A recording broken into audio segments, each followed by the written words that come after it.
Hello everyone, welcome to my channel. In this video I have this integral to look at. It's the integral of -1 all over x cubed plus x dx. Now you may choose to evaluate this integral by using partial fractions, factorize the denominator and then decompose the integrand using partial fractions.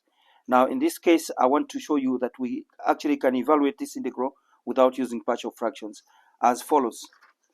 So we have the integral of -1 all over x cubed plus x dx.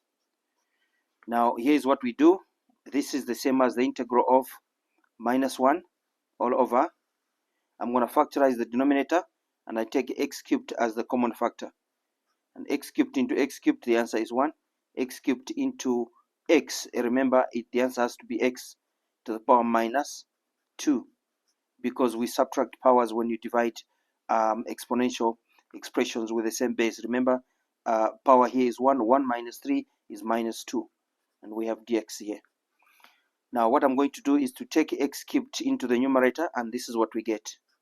The integral of minus x to the power -3. Remember laws of exponents. Divided this by 1 plus x power -2 dx.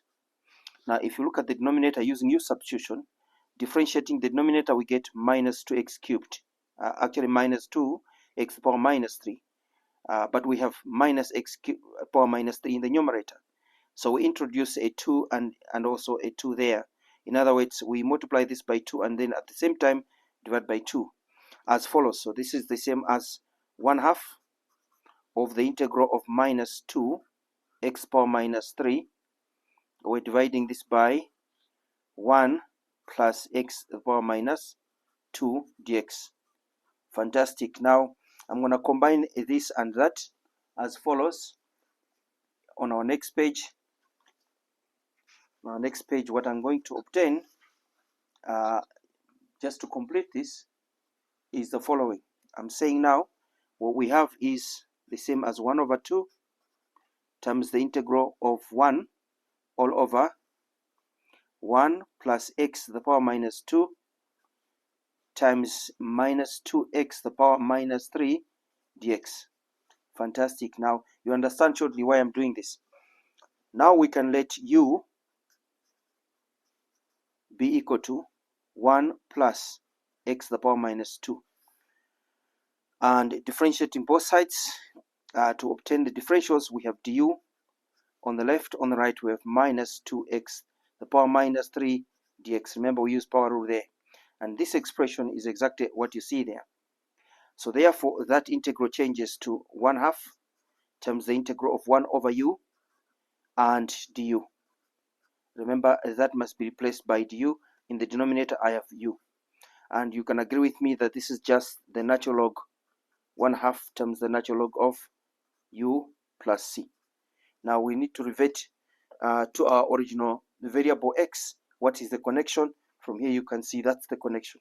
So this is the same as the integral is the same as 1/2 times the natural log of let me maintain the absolute value signs, 1 plus x power -2 and then plus c. Now you will realize that this expression can never be negative. So in other words, I can actually get rid of the absolute value signs and just simplify the expression within the absolute value signs. Let me just do that separately. I'm basically saying 1 plus x to the power -2 is the same as 1 plus 1 over x squared. Remember laws of exponents, and this can be rewritten as x squared over x squared, and then we have to say plus 1 over x squared.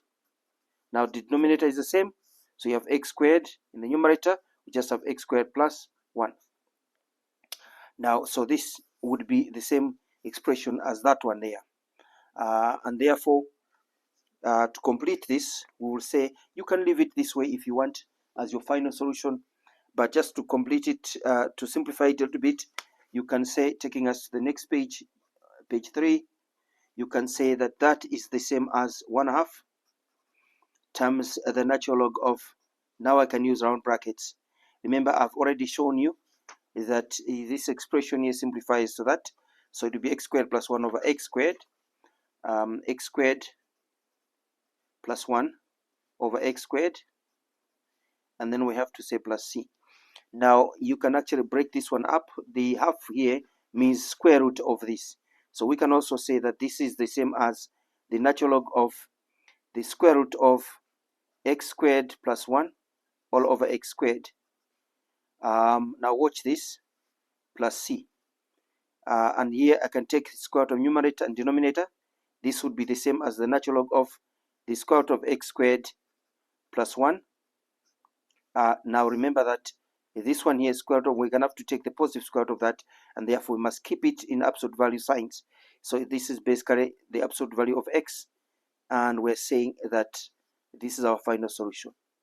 Remember, the square root of x squared, the positive square root of x squared, it can be written like this because we want to make sure that x is positive, because the natural log of a negative number does not exist. Remember, the numerator can never be negative.